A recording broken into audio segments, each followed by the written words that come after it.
কাঁচা আমের মোরব্বা এটি আমাদের সকলেরই মুখরোচক পছন্দের খাবারের তালিকার মধ্যে একটি। তো চলুন আজকে আমি আপনাদেরকে ঘরে থাকা অল্প কিছু উপকরণ দিয়ে এই মোরব্বাটি তৈরি করে দেখাবো। এখানে আমি 3 কেজি পরিমাণ ফজলি আম ভালো করে কেটে ধুয়ে পানি ঝরিয়ে নিয়েছি। আমি এখানে 1 কেজি পরিমাণ চিনিতে এই আমগুলোকে ভিজিয়ে রেখেছি। অল্প কিছু শুকনা মরিচ আমি এখানে কেটে নিয়েছি আর 2 টেবিল চামচ পাঁচফোড়ন আমি এটাকে পরবর্তীতে গুঁড়া করে নিব। তারপরে আমি একটা চুলায় প্যান বসিয়ে দিলাম। এতে আমি আমগুলো দিয়ে পরিমাণ মতো লবণ, 1 টেবিল চামচ হলুদের গুঁড়া, কালারটা একটু সুন্দর আসার জন্য দিয়েছি, আপনারা চাইলে নাও দিতে পারেন, আর 2 টেবিল চামচ মরিচের গুঁড়া।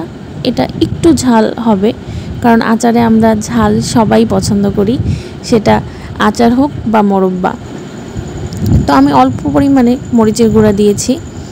তারপরে এটাকে আলতো হাতে ভালোভাবে মিক্সড করে নিতে হবে। আমার ভিডিওটা ফাস্ট মোডের কারণে হয়তো একটু দ্রুত দেখা যাচ্ছে, বাট আমি এটা আস্তে মিশিয়ে নিয়েছি। তারপরে আমি শুকনা মরিচগুলো দিয়ে দিলাম। যখন দেখলাম আমের কালারটা একটু স্বচ্ছ হয়ে এসেছে, শুকনা মরিচটা আমি সুন্দর একটা ফ্লেভার ছড়াবে। তারপরে আমি এটাকে সুন্দর করে মিক্সড করে নিলাম। এই পুরো প্রসেসটাতে আমি চুলার জাল একদম হাই হিটে রেখেছি আর কোনো পরিমাণে ঢাকনা ইউজ করিনি। আমরা অনেকেই কিন্তু এই ভুলটা করে থাকি। এই ভুলটা একদমই করা যাবে না। চুলার হিটটা একদম হাই রাখতে হবে আর ঢাকনা দেওয়া যাবে না। আমরা এই আমের সিজনে যদি একটু কষ্ট করে মোরব্বাটা বানিয়ে রাখতে পারি তাহলে আমরা দীর্ঘ সময় ধরে এটা স্বাদ উপভোগ করতে পারবো।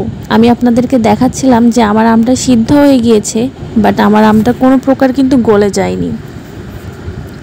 তারপরে আমি এটাকে ভালোভাবে নাড়াচাড়া করে যখন চিনির পানিটা শুকিয়ে আসবে আমি এখানে ভিনেগার বা সাদা সিরকা অ্যাড করে নিব। এটা কিন্তু আমাদের মোরব্বাটাকে দীর্ঘ সময় ভালো রাখতে সাহায্য করবে। তারপরে সেই পাঁচফোড়নের গুঁড়াটা অ্যাড করে নিলাম। এটাকে আলতো হাতে মিক্সড করে নিব। মিক্সড করে আমরা চুলার জালটা অফ করে দিব। অফ করে দেওয়ার পরে কিন্তু কোনো রকম নাড়াচাড়া করা যাবে না। 1 ঘন্টা পরে আমাদের এই মোরব্বাটা আরও শক্ত হয়ে যাবে। তো আমার আজকের এই রেসিপিটা আপনাদের কেমন লাগলো অবশ্যই জানাবেন এবং বাসায় ট্রাই করে দেখবেন। আমার এই রেসিপিগুলো আপনাদের যদি ভালো লেগে থাকে তাহলে অবশ্যই আমার চ্যানেলটাকে সাবস্ক্রাইব করবেন এবং বেল আইকনটা ক্লিক করে দিবেন যেন আমার পরবর্তী রেসিপিটা আপনাদের কাছে অনেক দ্রুত পৌঁছে যায়। আল্লাহ হাফেজ।